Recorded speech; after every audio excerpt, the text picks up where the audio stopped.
안녕하세요. 잠자는 사자를 목격한 40대 초반 여자입니다. 사람은 저마다의 결핍을 가지고 있는 것 같아요. 누군가는 형제에 대한 열등감을 가지고 있기도 하고, 또 누군가는 외모의 컴플렉스가 있기도 하고요. 또 누군가는 타고난 가난 때문에 부에 대한 갈증이 있기도 하죠. 그중 최근에 가장 가까이서 제가 목격한 것은 바로 부모의 부재에서 온 마음의 결핍입니다. 이 글은 다름 아닌 저희 동서에 대한 이야기예요. 정확히 말하자면 동서와 저희 시모 사이에서 일어났던 한바탕의 소동이죠. 저는 일남 일녀를 둔 두 아이의 엄마예요. 동대문에서 옷가게를 하고 있고요. 그리고 제 옆역 가게 사장 언니의 주선으로 저는 34세 나이에 2살 많은 남편과 결혼에 골인을 하게 되었습니다. 평생 공무원 생활을 하다 퇴직하신 저희 시아버지께선 신중하고 과묵한 분이셨어요.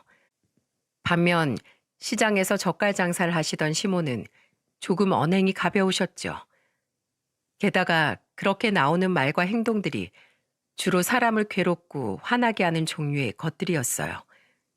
그런 탓에 시모는 종종 시아버지께 타박을 듣곤 했는데 한동안 겪어보니 시모는 강약 약강의 사람이라 집안의 실세인 시아버지나 자신의 말에 지지 않고 맞받아치는 사람에겐 또 아무 말도 못 하시더라고요. 대표적인 예가 시댁의 삼남매였습니다. 남편과 시동생, 막내인 시누이 말이죠. 할 말 다 하고 사는 남편과 시누이에게 시모는 찍소리도 못했지만 유독 몸도 마음도 유약한 시동생에겐 달랐어요. 도련님은 어머님한테 귀가 쪽쪽 빨려서 사는 사람 같아. 어쩜 저렇게 매번 주눅 들어있고 살도 안 찌셔? 나보다 몸무게도 덜 나가실 것 같은데? 난 여자고 도련님은 분명 남잔데 난 도련님만 보면 보호 본능까지 일어난다니까? 쟤 한 60kg 나가려나? 아유, 내버려둬.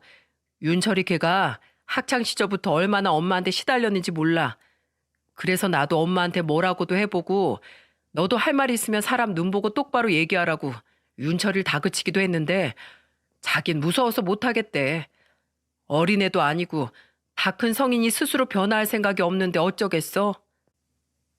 그래도 시동생은 공부는 열심히 했었는지 좋은 대학을 나와 나름 큰 규모의 중견기업에 다니고 있었어요.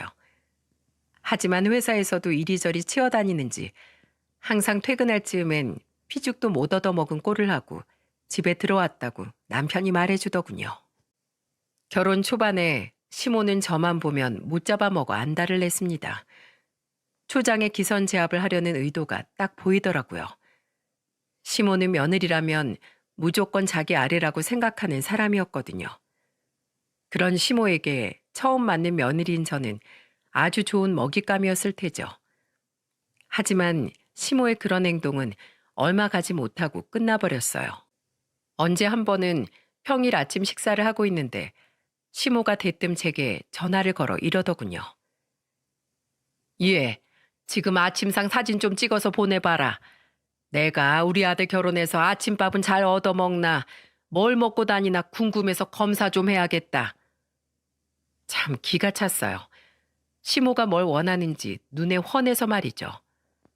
그래도 뭐 보내라는데 안 보낼 이유가 있나요? 저는 남편과 먹고 있던 토스트 사진을 찍어 곧바로 시모에게 전송을 했습니다. 아니나 다를까 시모는 입에서 불을 뿜을 듯 기함을 하더라고요. 빵? 아니, 그건 간식 아니냐? 너 남편 밥 안 해 먹이니? 우리 아들은 아침에 꼭 밥만 먹는다. 내 아들 힘도 안 나는 저런 빵 같은 거 먹여보내고 회사에서 하루 종일 빌빌대면 네가 책임질 거야? 어머님, 이거 남편이 해달라고 직접 말한 거예요. 그리고 밥이 정 먹고 싶으면 남편이 차려 먹겠죠. 저도 남편도 둘 다 출근하는데 왜 꼭 저만 아침을 차려야 돼요? 어머님, 저 이것도 남편 자고 있을 때 일찍 일어나서 준비한 거예요. 심지어 제가 일하는 시간도 더 길고 퇴근 시간도 늦는데도요. 그런데 왜 저한테 말씀을 그렇게 서운하게 하세요? 앞으로 이런 말씀은 삼가해 주셨으면 좋겠어요. 보세요. 들은 저도 기분 안 좋고 말씀하신 어머님도 기분 언짢아지셨잖아요. 이런 일이 자주 없어야 저도 어머니께 더 잘하겠죠. 그죠?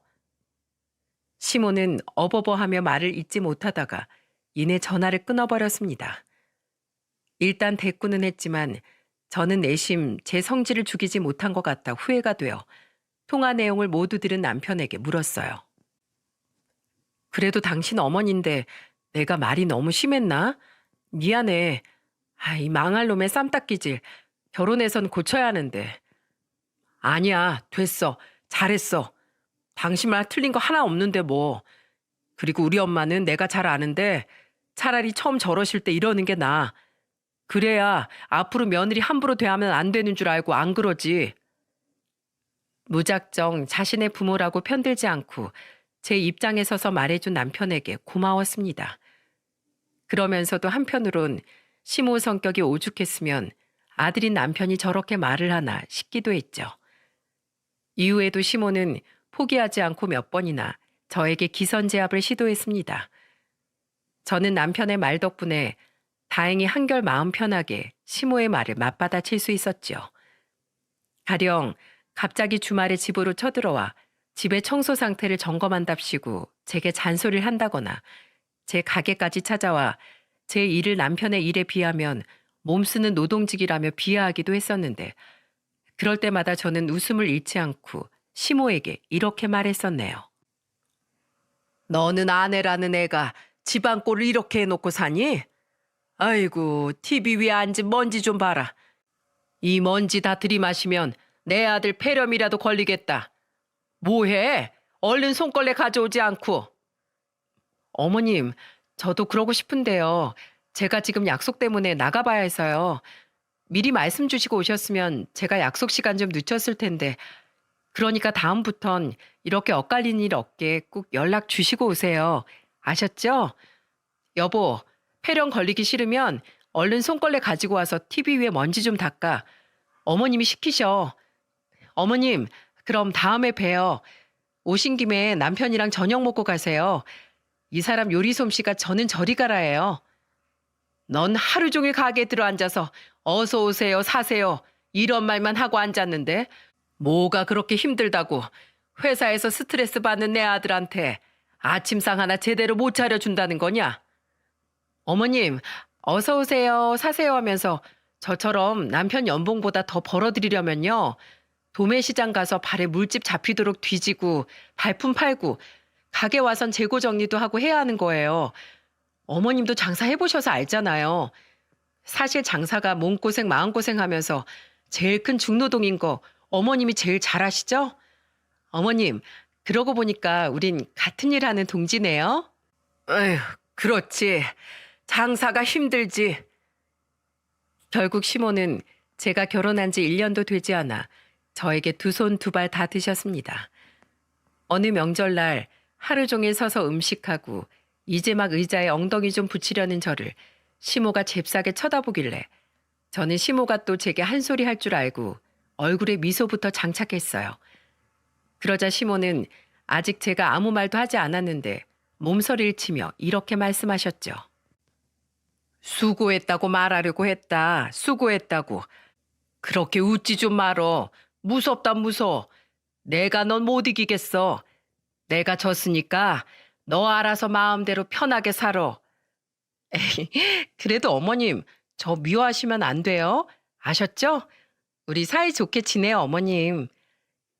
그런데 문제는 제가 결혼한 지 3년 뒤 시동생이 직장 동료와 결혼을 하게 되면서부터 시작됐습니다.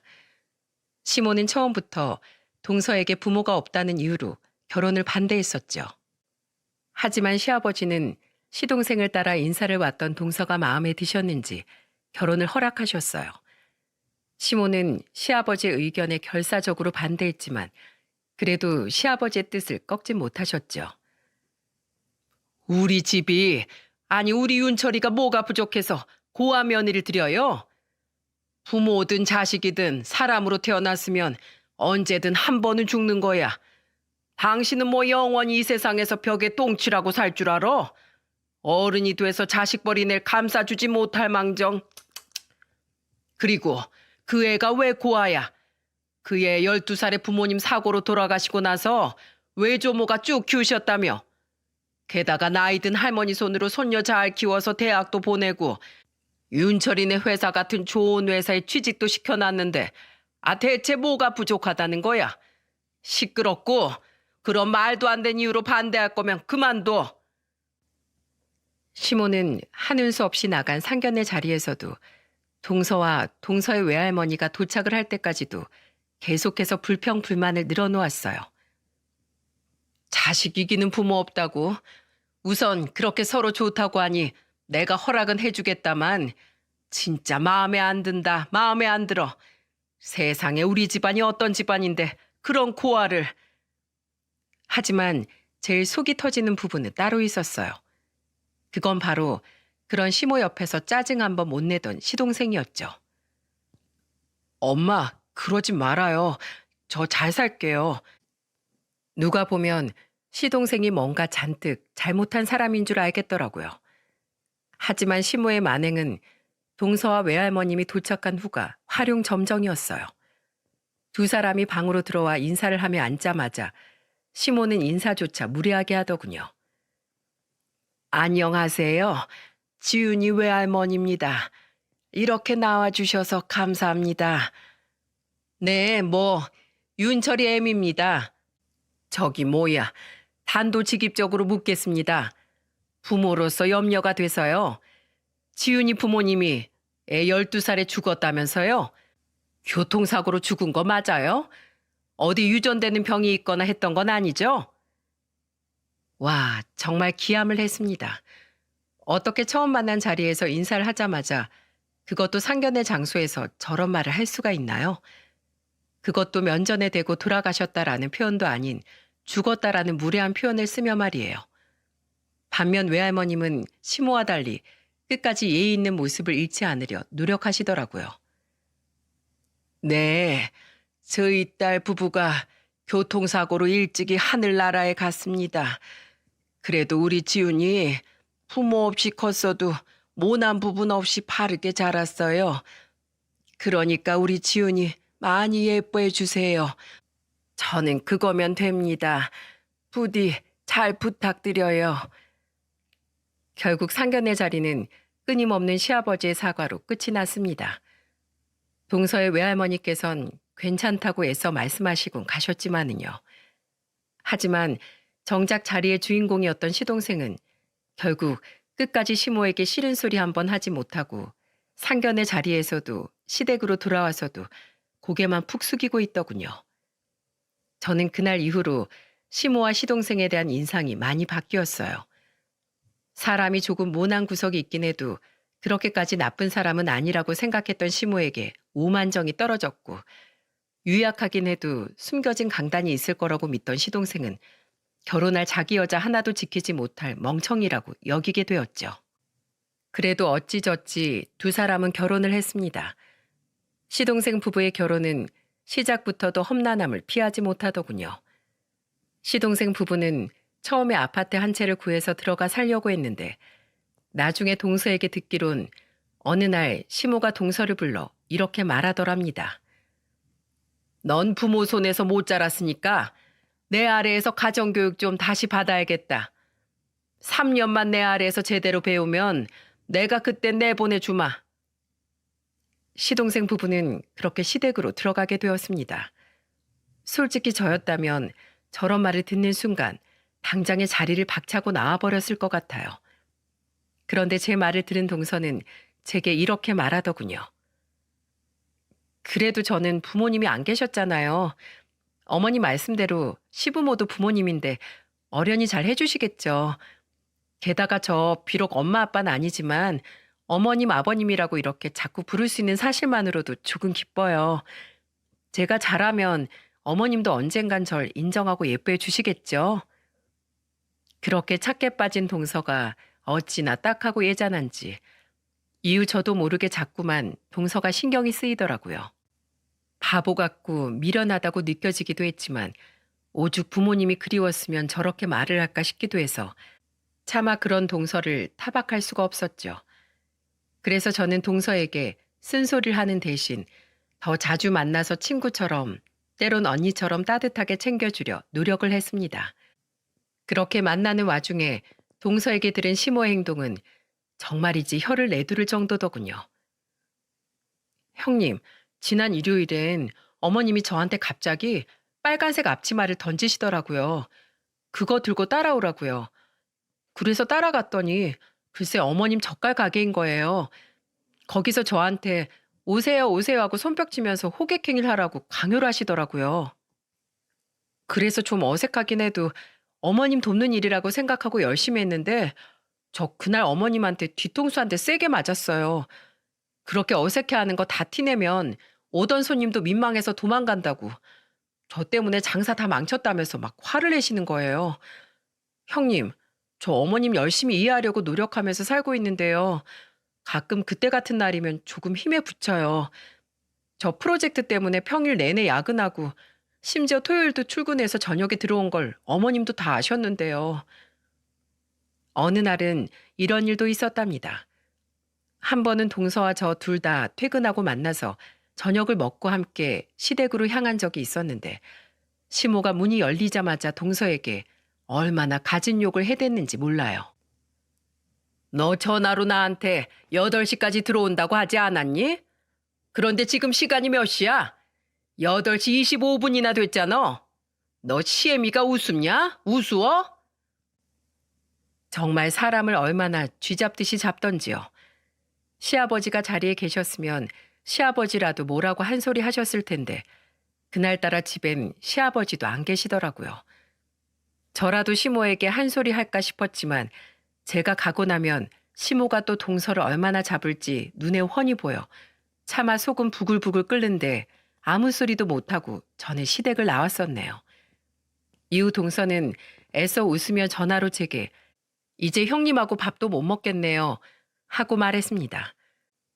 그 모습이 너무 마음이 아파 얼마 후 저는 일부러 주말에 시댁으로 찾아갔어요. 그리고 시모에게 이렇게 말했죠. 어머님, 저 오늘 동서 데리고 나가서 맛있는 것 좀 사 먹이고 늦게까지 놀다 올게요. 뭐? 주말에 해야 될 집안일이 태산인데 어딜 데려가? 어머님, 설마 평일에도 일하는 동서한테 주말마다 계속 일 시키시는 건 아니죠? 혹시 동서 마른 게 다 어머님 때문이에요? 어머님 혹시 드라마에 나오는 못된 시어머니들처럼 며느리를 종부리듯 부리고 계신 건 아니겠죠? 에이 설마 세상에 그 정도로 못돼 먹은 시어머니가 정말로 있겠어요? 제가 괜한 말을 했네요. 시모는 결국 제 말에 아무 말 못하고 동서를 보내주었습니다. 자기도 좀 찔리긴 했던 모양이더라고요. 그날 우린 복합 쇼핑몰에 들어가 구경도 하고 영화도 보며 재미있게 놀았습니다. 그리고 마침 저녁에 나와보니 비가 추적추적 내리던 터라 저녁도 먹을 겸 마지막엔 전집으로 들어가 파전에 막걸리도 한잔 했어요. 술이 조금 들어가자 점점 울적한 얼굴로 변하던 동서는 결국 눈물을 보이고 말더군요. 형님, 제가 형님한테 얼마나 고마워하고 있는지 아시죠? 사실 저 열심히 버티곤 있는데 시댁살이가 너무 힘이 들어요. 남편도 옆에서 그냥 엄마 하지 마세요, 그만하세요 하고 말을 하긴 하는데 전혀 도움이 안 돼요. 형님도 아시잖아요. 그 사람 평생 어머님 기에 눌려 살아서 어머님한테 찍소리도 못하는 거. 오죽했으면 다 큰 성인 남자가 PC방 갔다가 밤 10시 조금 넘어서 들어왔다고 자기 엄마한테 매타작을 당했겠어요. 동서는 서방님 도대체 어느 부분이 좋아서 결혼한 거야? 그냥 보호 본능 일으키는 사람이잖아요. 그런데 그 사람을 지켜주고 싶어서 결혼을 했더니 막상 응원받아야 할 사람은 제가 되어버렸네요. 제 팔자 제가 꼰 걸까요, 형님? 만약에 저희 부모님이 살아계셨다면 어머님이 그래도 절 이렇게 못 살게 구셨을까요? 한숨이 나왔습니다. 답답했어요. 저는 동서의 등을 쓸어주며 이렇게 이야기해 주었죠. 그런 생각하지 마, 동서. 어차피 일어난 일이야. 그리고 동서가 잘못한 것도 아닌데 왜 울어? 부모님 돌아가신 게 동서 잘못이야? 부모님 안 계신다고 동서가 이렇게 힘들어하는 거 외할머님이 아셔봐. 얼마나 속상해 하시겠어. 그러니까 동서, 바보처럼 당하고만 있지 말고 싫으면 싫다고 말해. 무작정 다 참는다고 능사가 아니야. 그건 착한 게 아니라 미련한 거라고. 나도 앞으로 많이 도와줄 테니까, 알았지? 이후에 저는 명절이든 주말이든 시댁에 자주 찾아가 동서를 도우려고 노력했어요. 시모는 제가 갈 때마다 약이 오른 듯 했지만 또 그렇다고 교묘한 말싸움에서 절 이길 순 없으니 하는 수 없이 동서에게만 몰래 누나를 부라리고 말더군요. 하지만 그것들도 다 임시방편 아니겠습니까? 제가 가진 돈이 많아 시동생과 동서에게 집을 구해줄 수도 없는 노릇이고 정말로 그럴 수 있다고 해도 시모가 시동생 부부를 순순히 놓아줄 리도 만무했고요. 그렇게 머리를 싸매고 있던 와중 아주 큰 사건이 결국 터져버리고 말았습니다. 직원에게 가게를 맡기고 쉬던 어느 평일이었어요. 제가 집에 있던지라 아이들도 어린이집에 보내지 않고 집에서 육아를 하고 있는데 동서에게서 전화가 한 통 오더군요. 그런데 동서의 목소리가 어딘지 심상치가 않았어요. 무슨 일이야, 동서? 형님, 저한테 좀 와주실 수 있어요?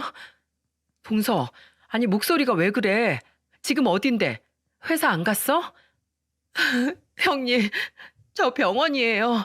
방금 막 입원했어요. 깜짝 놀랐습니다. 병원이라뇨? 저는 자초지종을 말하기 꺼려하는 동서에게 곧 갈 테니 조금만 기다리라고 말했어요. 그리고 마침 퇴근을 한 남편에게 애들을 맡기고 곧장 동서가 입원해 있다는 병원으로 향했죠. 병실 밖 대기실에 나와 있는 동서를 본 저는 너무 놀라 눈이 휘둥그레지고 말았어요. 동서, 이게 다 어떻게 된 일이야? 다리는 왜 쩔뚝거려? 어머, 눈에 멍든 것 좀 봐. 어, 어머님이, 어머님이 왜? 그리고 동서 입에서 나온 대답은 너무나도 충격적이었습니다. 형님, 저 어머님한테 맞았어요. 뭐? 입이 떡 벌어졌어요. 동서는 눈물을 뚝뚝 흘리며 제게 자초지종을 이야기하기 시작했습니다. 어제 저희 외할머니랑 전화하는데 외할머니가 몸이 좀 안 좋으시다고 하더라고요. 걱정할 정도는 아니라는데 어떻게 걱정이 안 돼요. 그래서 회사에 말해서 어제 밤까지 야근하고 이번 주 남은 3일 모두 휴가 내서 오늘부터 외할머니 댁에 며칠 다녀오려고 했거든요. 근데 어머님이 끝까지 절 안 보내주시려고 하는 거예요. 전 이렇게 애가 타는데요. 그래서 저 처음으로 어머님한테 대들었어요. 다른 사람도 아니고 저를 키워주신 외할머니가 아프다는데 어쩜 저한테 이렇게 모질게 구실 수가 있냐고요. 제가 여태 어머님 말에 말대꾸 한번 한 적이 있냐고. 진짜 어머님이랑은 더 이상은 못 살 것 같으니까 그냥 이 집에서 나가겠다고 말했는데 갑자기 별이 보이더라고요. 동서의 말로는 자신이 집을 나가겠다는 말에 시모의 눈이 완전히 뒤집힌 것 같다고 했습니다. 고아인 동서를 며느리로 들여서 여태 먹여주고 재워줬더니 감히 니까짓게 집을 나간다는 소리를 하냐며 시모는 동서의 머리채를 잡고 휘둘렀다고 하네요. 얼굴도 그때 몇 대나 맞았고 바닥에 엉덩방아를 찧을 때 엉덩이에 멍도 들었다고요. 그래서 어디 크게 다친 거야? 입원까지 할 정도로? 다행히 뼈에 이상은 없고 멍 몇 군데 든 정도예요. 아직 허리가 욱신거려서 걸음걸이는 좀 이렇지만요. 근데 크게 이상이 없어도 2주까지는 의사 재량으로 입원시켜 줄 수 있다고 하더라고요. 그래서 그냥 입원한다고 했어요. 어머님 얼굴 보기도 싫고 그냥 그 집 자체가 지긋지긋해서요. 형님, 저 정말 이제 어떻게 해야 돼요? 동서는 어차피 이 얼굴로 외할머니 댁에 가면 걱정만 시킨다며 차라리 휴가 쓴 김에 며칠 더 쉬고 싶다고 하더군요. 생각을 좀 정리하고 싶다면서요. 크게 몸에 이상이 없던 동서는 오히려 마음을 크게 다친 것 같았습니다. 열이 뻗친 저는 곧장 시동생에게 전화를 걸었어요. 동서가 이런 상태인지도 모르고 시동생은 회사 사람들과 술을 마시고 있더군요. 술이요? 서방님, 지금 동서가 어떤 상태인지는 알아요? 네? 집사람이 왜요? 동서 지금 병원에 입원해 있어요. 서방님, 좋은 말로 할 때 당장 튀어오세요. 네, 네? 당장 튀어오라고. 이후 약한 술 냄새를 풍기며 헐레벌떡 병원으로 온 시동생에게 저는 마구 화를 냈습니다. 동서는 시동생의 얼굴은 쳐다도 보기 싫다는 듯 창가로 고개를 돌리고 있었고요. 여보, 아니 이게 무슨 일이야? 어? 형수님, 어떻게 된 일이에요? 어떻게 된 일이요? 잘나신 서방님네 어머니가 외할머니가 아프셔서 며칠 친정에 좀 가보겠다던 자기 며느리를 골 죽어도 못 가게 붙잡더니 자꾸 이러면 집 나가겠다고 동서가 한마디 하자마자 이 꼴을 만들어 놓더랍니다. 서방님, 정말 해도 해도 너무한 거 아니에요? 왜 이렇게 사람이 못났어요?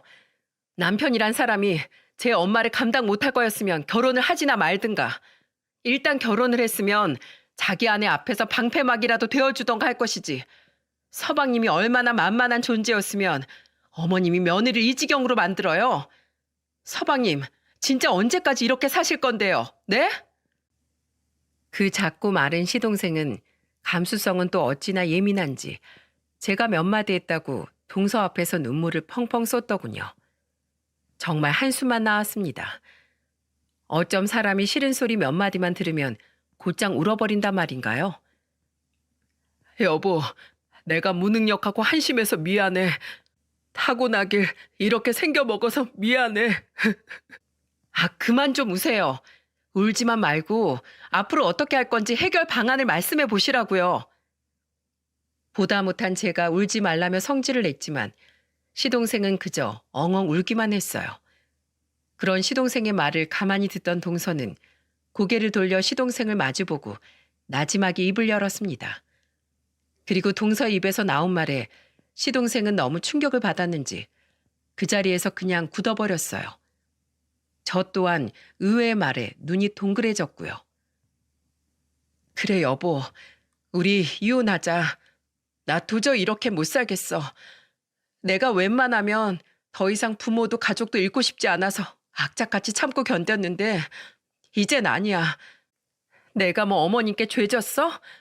비록 돌아가시긴 했지만 나도 우리 부모님이 낳아준 귀한 딸이고 나를 키워주신 외할머니한텐 소중한 손녀야. 나한테도 분명 내 행복을 빌어주는 부모님도 조모인 외할머니도 있었는데 내가 그 사실을 까맣게 망각했지 뭐야. 내가 이렇게 살고 있는 것 자체가 우리 외할머니 가슴에 대못을 박는 일인데 말이야. 그리고 나 더 이상 당신도 못 믿겠어. 내가 오죽했으면 병원에 왔을 때 당신이 아닌 형님이 생각났겠어. 그만큼 당신은 나한테 전혀 쓸모없는 사람이 된 거야. 당신이 여기서 완전히 정반대로 바뀌지 않는 이상 난 도저히 이 결혼 생활 더는 못하겠어. 믿음도 신뢰도 아무것도 없는데 내가 당신이랑 어떻게 살아? 오늘은 이만 가. 나 어머님 얼굴만큼 당신도 꼴도 보기 싫거든. 시동생은 처음 듣는 단호한 동서의 말에 어지간히 충격을 받았는지 눈물을 글썽이더군요. 그리고 마지못해 시동생이 병실에서 나가자 동서는 한숨을 푹 쉬었어요. 저는 동서의 손을 잡고 물었죠. 동서, 진짜 이혼할 생각이야? 모르겠어요. 사실 그냥 해본 말이에요. 모질게라도 말하면 그 사람이 앞으로 어떻게 나오나 뭔가 좀 변하려나 싶어서요. 아, 이 바보같이 착한 동설 대체 어떻게 해야 할까요?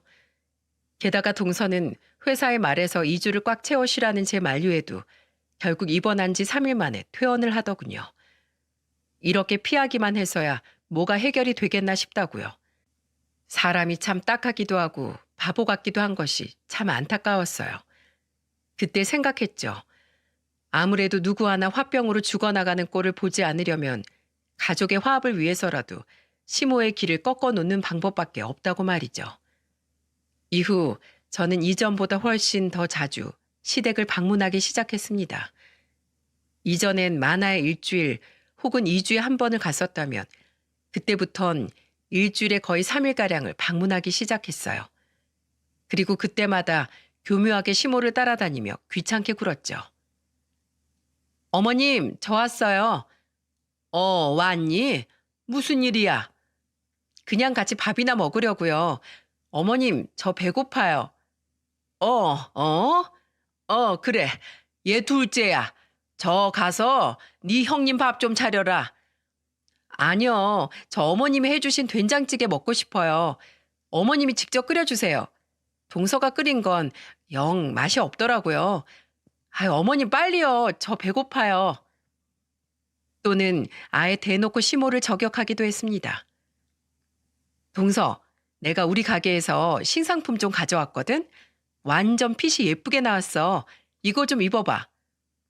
예, 네 동서 것만 입고 시엠이 내 것은 없니? 에이, 예전에 그런 말도 있잖아요. 착한 놈 떡 하나 더 준다고. 제가 우리 착한 동서 챙겨주려고 일부러 하나만 빼놓은 거예요. 뭐야, 너 지금 나 은근히 까는 거냐? 나는 착한 놈이 아니라 이거냐고. 네? 에이, 아니에요. 어머님 나쁜 사람이에요? 뭐? 그건 아니지.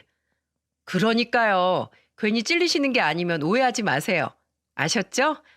아이고, 괜히 이렇게 말했다가 나도 병원 신세 질라. 죄송해요, 어머님.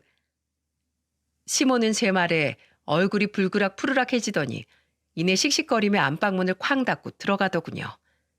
동서에게 손찌검을 한 일로 그때 시아버지께서 아주 천인공노를 하며 집안을 다 뒤집어 놓으셨기에 시모는 그때 일만 꺼내면 꿀먹은 벙어리가 되셨거든요. 이후에도 저는 시모의 것만 빼고 시댁 식구들의 신발을 사와 선물을 하기도 했고 굳이 시모가 일할 때 남편과 시댁 식구들을 불러 외식을 한 후 보란 듯이 시모가 일을 하고 있는 젓갈가게 앞을 지나가기도 했습니다. 가끔은 결혼한 시누이까지 불러서 말이죠. 제가 이러는 이유에 대한 자초지종을 들은 시아버지와 시누이는 그저 고개를 끄덕이며 필요할 땐 언제든지 부르라고 하시더라고요. 고맙다 첫째야. 나도 못한 내 아내 버르장머리 잡길 네가 대신 노력해 줘서 내가 너랑 둘째 며느리한테 차마 면목이 없다. 게다가 시동생 또한 동서에게 이혼 이야기를 들은 후 그 충격이 어지간히 컸는지 조금씩 변해가기 시작했습니다. 사람이 아주 한 번에 바뀔 수는 없는 노릇이었지만 시동생은 확실히 달라지고 있었어요. 전 같았으면 시모 따돌리기 계획 같은 무서운 일에 동참할 생각조차 못했을 텐데 시동생은 큰 용기를 낸 듯 눈을 질끈 감고 제 뒤를 졸졸 따라다녔죠. 게다가 한 번은 동서가 이러더라고요. 형님, 그 사람이 며칠 전에 어머님한테 저랑 데이트하러 나가겠다고 늦을 테니까 연락하지 말라고 말을 하지 뭐예요? 어머님이 어림없는 소리 하지 말라며 기함을 하시는데 남편이 두 눈을 질끈 감고 그러더라고요. 결혼까지 한 자신한테 그깟 시간 같은 걸로 이래라 저래라 하지 마시라고요. 그쯤 되니 시모도 깨달은 것 같더군요. 제가 자신을 은근히 괴롭히고 따돌리고 있고 가족들도 모두 저에게 동참하고 있다는 사실을요. 어느 날, 그날도 저는 여느 때와 같이 시댁으로 가서 시모에게씩 웃음을 지어주었어요. 그리고 제 얼굴을 본 시모는 벼랑간 분통을 마구마구 터뜨리더군요. 야, 너 또 오늘도 나 한 방 먹이려고 온 거지? 나 다 알고 있어. 둘째 쟤 병원에서 퇴원한 뒤부터 네 동서 그렇게 만들었다고 너 지금 나한테 이러는 거잖아. 아무리 그래도 그렇지. 난 이 시엠이야. 어떻게 이렇게 어른 무서운 줄을 몰라? 어디 한번 해보자는 거냐? 내 가족들까지 꼬여내서 사람 따돌리기나 하고 유치하게 지금 이게 뭐 하는 짓이냐고. 아, 깜짝이야. 어머님, 아니 왜 이렇게 화를 내세요? 그래요. 말 나온 김에 오늘 허심탄회하게 말씀드릴게요. 어머님이 며느리 맨날 못 잡아 먹어서 안달이신데 아무리 제가 당사자가 아니라고 해도 같은 며느리 입장에서 어머님을 좋아할 수가 있겠어요? 그리고 어머님이 평소에 잘하셨으면 가족들이 이런 유치한 제 뜻에 따라 줬겠어요? 왕따는 오히려 제가 당했겠죠. 그리고 어머님, 그거 아세요? 저 마음 여리고 착한 동서가 얼마나 시집살이가 힘들었으면 서방님한테 이혼하자고까지 한 거? 그러고 보니 동서, 이혼은 언제? 알아야 내가 더 열심히 돕지. 글쎄요. 남편 하는 거 봐서 결정하려고 아직 고민 중이네요. 그날 저와 동서의 폭탄 선언으로 시댁의 분위기는 완전히 변하고 말았습니다. 우선 시동생은 충격받았던 이혼 이야기를 다시 한번 듣자 정신이 번쩍 든 것 같더라고요. 이전에는 쥐 오줌만큼 조금씩 변화하기 시작했다면 그때 이후로는 아주 동서를 상점 모시듯 하더군요. 얼마 전엔 시동생이 드디어 시모와 시선을 똑바로 마주하고 또박또박 큰 소리로 제발 내 아내 좀 그만 괴롭히세요 하고 소리쳤다는 동서의 말에 저는 꽤나 만족스러운 웃음을 지었네요. 시동생도 알았던 거겠죠. 언제까지나 엄마 치마폭에 둘러싸여 벌벌 떨고만 있으면 정작 중요한 자신의 가정은 절대로 지킬 수 없다는 걸 말이에요. 게다가 시모 또한 평생 만만하게 보던 자신의 둘째 아들까지 자신에게 맞서기 시작하니 웬만큼 길을 펴지 못하더군요. 시동생의 이혼 소동을 들은 시아버지가 시모에게 아들 이혼시키려고 작정했냐며 한마디 하신 것도 한몫했고요. 그리고 결정적으로 동서는 시모의 생일날 가족들이 다 같이 모인 자리에서 폭탄 선언을 해버렸습니다. 어머님, 아버님, 저희 이제 그만 독립할게요. 뭐? 어딜 나가? 아직 같이 산 지 2년밖에 안 됐는데? 너네가 요새 잘해줬더니 아주 시엠이 무서운 줄 모르지? 어머님이 저한테 잘해주셨다고요? 그냥 아버님하고 제 남편 눈치가 보여서 저한테 이전처럼 막 대하지 못하신 거잖아요. 동서의 말에 시모는 코웃음을 치더군요. 비록 곧바로 이어진 동서의 말에 얼굴에서 웃음기가 싹 사라지긴 했지만은요. 흥, 너희가 독립할 만한 돈은 있니? 걱정 마세요. 저 이 집에서 10원짜리 한 장도 바라지 않을 테니까. 그러니까 앞으로 저한테 명령이나 무리한 요구, 그 어느 것도 두 번 다신 하지 마세요, 어머님. 그리고 제가 이렇게 대바라지게 말한다고 저 욕도 하지 마시고요. 저만큼 싫다는 소리 한 번 없이 순종적인 며느리를 고작 2년 만에 이렇게 만든 건 바로 어머님이니까요. 어머님, 저 어머님 아버님하고 진짜 가족이 되고 싶었거든요. 이렇게라도 부모님을 가지고 싶어서요. 근데 이제 깨달았어요. 가족은 국어라는 게 아니라는 걸요. 제가 이렇게 참고 살다가 어머님이 저한테 결국 마음을 여실지언정 그때 제가 과연 어머님께 고마워할까요? 아니요. 이미 그땐 제가 마음속에서 어머님을 저버리고 난 뒤였을 거예요. 그러니 어머님, 우리 정말로 영영 되돌릴 수 없기 전에 저도 제 남편도 그만 붙잡으세요. 이어진 동서의 말을 들어보니 동서에게 집을 해준 사람은 따로 있더군요. 그건 바로 동서의 외할머니였어요.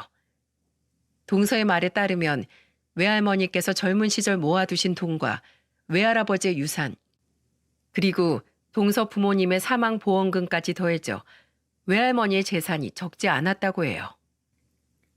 다들 할머니랑 둘이 살았다고 하면 을에 가난했을 거라고 생각하는데 저 그렇게 어렵게 안 자랐어요. 안 그래도 저 결혼할 때 저희 외할머니가 저 기죽지 말라고 집 한 채 해주겠다고 하셨거든요. 근데 제 힘으로 잘 살아보고 싶기도 했고 어머님이 마침 학가하자고 하셔서 거절했어요. 며느리로서 자식으로서 어머님 아버님께 예쁨 받고 싶었고 또 저도 그만큼 돌아가신 저희 부모님께 못다한 효도 이렇게라도 대신하며 살고 싶었으니까요. 근데 저번에 저 입원했던 이야기 듣고 외할머니가 기함을 하면서 시댁에서 나오라고 하시더라고요. 시댁에서 저한테 찍소리 못하게 10원짜리 한 장 받지 말라면서요. 그래서 저 외할머니가 사주신 아파트로 이사 가는 거예요. 자식은커녕 며느리 취급도 안 하던 어머님하곤 더 이상 살 의미가 없으니까요. 외할머니가 명의도 제 명의로만 두고 절대 남편하고 공동 명의도 하지 말라고 아주 신신당부를 하셨어요. 아무튼 저는 결혼 전 원래 계획했던 대로 살려는 것뿐이니까 앞으로 저한테 그 어떤 것도 바라지 마세요. 세상에 저렇게 든든한 친정이 또 어디 있단 말입니까? 그렇게 든든한 외할머니 덕에 동서는 아주 떵떵거리며 시댁에서 분가를 할 수 있게 되었어요. 이삿날 저도 남편도 아이들을 친정에 맡기러 도우러 갔었는데 그날 동서와 시동생의 표정이 결혼 후 제가 본 그 어느 때보다도 밝더라고요. 그렇게 벌써 2년이라는 시간이 지났습니다. 그 2년 사이 시댁엔 정말 많은 변화가 있었죠. 특히 시동생과 동서, 시모가 말입니다. 평생 자신을 억누르던 시모 아래에서 벗어난 시동생은 분가한 지 1년쯤 지나자 정말 다른 사람처럼 밝은 모습으로 변했더군요. 게다가 시동생은 시모에게서 벗어나자 이전보다 10kg이 넘게 살이 찌기까지 했고요. 그리고 다행인지 불행인지 그 착했던 동서는 지금은 오히려 저보다 더 독한 며느리가 되었습니다. 지난번 시댁 모임에선 어떤 일이 있었냐면 말이죠. 어머님, 저기 사과 좀 깎아주세요. 뭐?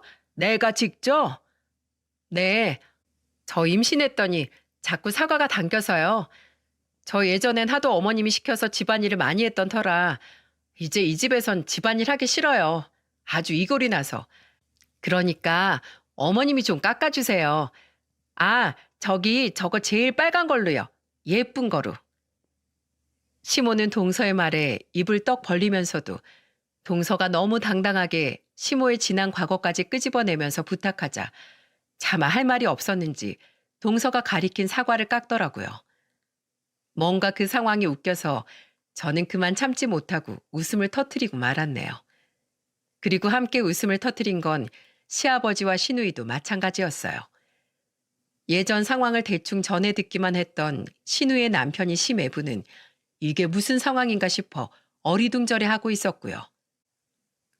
우리 둘째 며느리가 아주 장해졌구나. 멋있어졌어. 첫째도 그렇고 둘째도 그렇고 우리 집은 며느리들이 아주 여장부감이야. 당신 아주 임자 만났어. 그러게. 엄마, 이제 며느리한테 좀 잘해. 둘째 오빠도 그만 좀 잡고. 이러다 엄마 노년에 정말 왕따라도 당하겠어. 내가 요새 뭘 어쨌다고 그래. 이거 봐라. 임신한 둘째가 구박하는 것도 시키는 것도 군소리 없이 죄다 하고 있구먼. 아주 며느리가 상전이지 상전이야. 얘따 맛있게 먹어라. 꼭꼭 씹어서. 그래도 어머님, 저한테 미안하다고는 아직 안 하셨잖아요. 아, 아니 뭐 그걸 꼭 말로 해야 하나? 알았다 알았어. 내가 미안하다. 그냥 하는 말이 아니라 진심이야. 내가 다 늙어서 추태 좀 부렸다. 젊은 시절 시장 바닥에서 배운 게 윽박 지르고 억지 쓰는 것밖에 없었다 보니 아주 추하게 늙었어. 그러니까 이제 나랑 좀 사이좋게 지내다오. 자식들도 다 집에서 나가고 이젠 집에 재미없는 이 노인네뿐이니 내가 요즘 너무 외롭다. 너희들 시댁 오면 음식이고 설거지고 내가 다 할 테니까 아무 때나 오고 싶을 때 와서 말동무나 좀 해줘. 둘째야, 내가 정말 미안했다. 부모가 없는 너를 더욱 힘겹게 만든 거 말이야. 너희 외할머니께도 내가 직접 찾아가서 진심으로 사죄를 드리마. 시모는 최근 거의 2년 동안 가족들에게 따돌림 아닌 따돌림을 당하며 느낀 게 많은 모양이더라고요. 자신이 휘두르려고 해도 마음대로 되지 않는 것이 자식이고 가족이며 마른 자식들보다 되바라지게 해도 막상 시모를 옆에서 더 챙기고 한 번이라도 더 전화를 걸어 말동무를 해주던 건 바로 며느리들이라는 걸 말입니다. 시모의 입에서 진심 어린 사과의 말이 나오자 시댁 식구들은 모두 놀라다 못해 박수를 터뜨렸어요. 이야, 이게 무슨 일이야? 살다 보니 당신 입에서 며느리한테 잘못했다는 말도 다 듣네. 그리고 동서는 시모에게 정말로 사과를 드릴 거라고는 차마 생각지도 못했는지 사과를 먹다 말고 결국 눈물을 보이더군요. 그날 이후 동서는 사실 아직도 시모에게 응어리진 마음이 다 풀어지지 않았다며 시모에게 한 번씩 툴툴거리곤 합니다. 최근엔 시모가 싫은 소리라도 한 번 하려고 하면 태어날 손주 앞으로 보기 싫으신가 봐요? 애기야, 할머니가 엄마 괴롭힌다? 하고 임신 5개월째인 자신의 배를 만지며 으름장 아닌 으름장을 놓더라고요. 그럼 시모는 자신이 또 못된 버릇이 나왔냐며 미안하다고 말하곤 굉장히 시무룩해지곤 합니다. 저는 괜히 시모의 그런 모습이 조금 짠해 저희 애들을 시켜 할머니 한번 안아드리고 오라고 시키고는 하고요. 저희 친정 부모님은 저도 제 동서도 참 대단하다며 혀를 내두르세요. 그러면서도 한편으로는 이렇게 말씀하시더군요. 그래도 대단하다. 아무리 우여곡절이 많았어도 너희 시댁 식구 어느 한 사람도 사부인을 무작정 포기하지 않고 미우나 고우나 감싸주며 가족이란 울타리를 지켜내고 있잖아. 그 노력이 헛되지 않게 사부인이 뒤늦게나마 정신을 차려줘서 아주 다행이구나. 엄마의 말을 들어보니 또 어찌 생각해보면 그런 것도 같아 저는 그저 고개를 끄덕였네요. 최근 시모는 저보다 오히려 동서에게 더 잘해주세요. 아마 지난날 동서에게 저지른 일들에 대한 죄책감이 뒤늦게 밀려온 게 아닌가 싶습니다. 동서 또한 시모의 그런 마음을 아는지 최근엔 시모에게 마음을 좀 더 열어 둘이 함께 태어날 아기 옷을 보러 가기도 하고 함께 쇼핑을 다니기도 해요. 진짜 모녀지간처럼 말이죠. 제 사연은 여기까지입니다. 사실 제가 이 사연을 쓴 이유는 다른 뜻이 있어서는 아니고요. 빙빙 돌아오긴 했지만 어쨌든 평화를 되찾은 저희 시댁을 자랑하고 싶어서랍니다. 그리고 그 주역은 바로 동서라고 생각해요. 사람이 착할 땐 한없이 좋은 사람이지만 더 이상 아니다 싶을 땐 단호하게 쳐낼 수 있는 용기를 가지고 있고 또 그럼에도 불구하고 너무 사람에 대한 정이 많아 결국 자신에게 그토록 모질게 군 저희 시모를 넓은 마음으로 품은 아주 커다란 사람이니까요.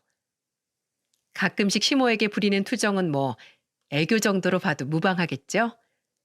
그리고 저는 저희 동서가 혹여 기댈 곳이 필요할 땐 언제든 옆에서 버티고 서서 지지해줄 든든한 언니이자 가족이 되어주려고 합니다. 부모로서의 제 역할은 필요치 않겠죠? 동서에겐 든든한 외할머니와 이제 막 동서를 며느리로서 딸로서 받아들인 저희 시모가 함께 있으니까요. 그럼 다들 어려움 속에서도 다 같이 힘을 합쳐 한 줄기 빛을 찾아낼 수 있는 끈끈한 가족이 되길 바라며 이만 사연을 마치겠습니다. 감사합니다.